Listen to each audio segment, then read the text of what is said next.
لہٰذا تحریک ختم نبوت جو 1953 کے اندر دبی ہوئی تھی وہ پھر سامنے آ گئی اور بڑے زور و شور کے ساتھ سامنے آئی۔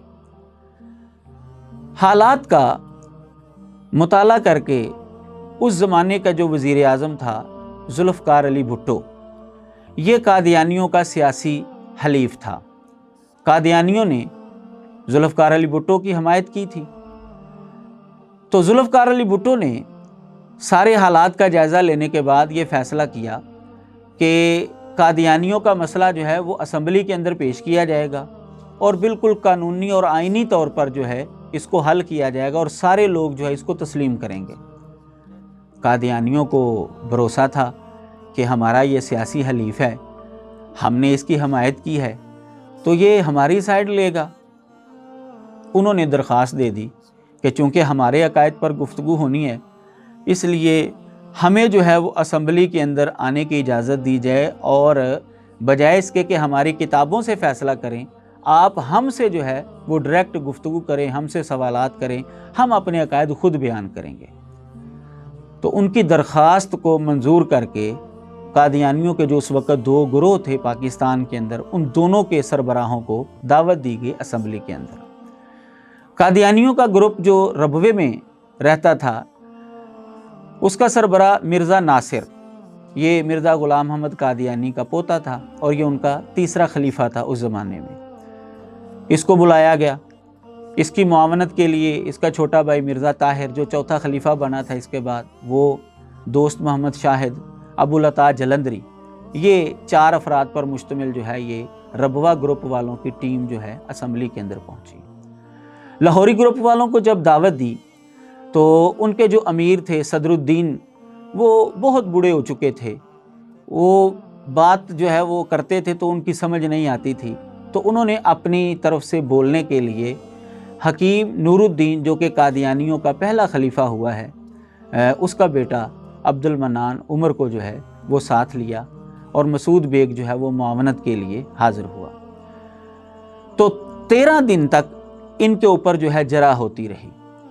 11 دن تک سوالوں کے جوابات دیے ہیں ربوہ گروپ والوں نے، یعنی مرزا ناصر احمد نے، اور 2 دن جو ہے وہ بحث ہوئی ہے لاہوری گروپ کے نظریات اور عقائد کے اوپر۔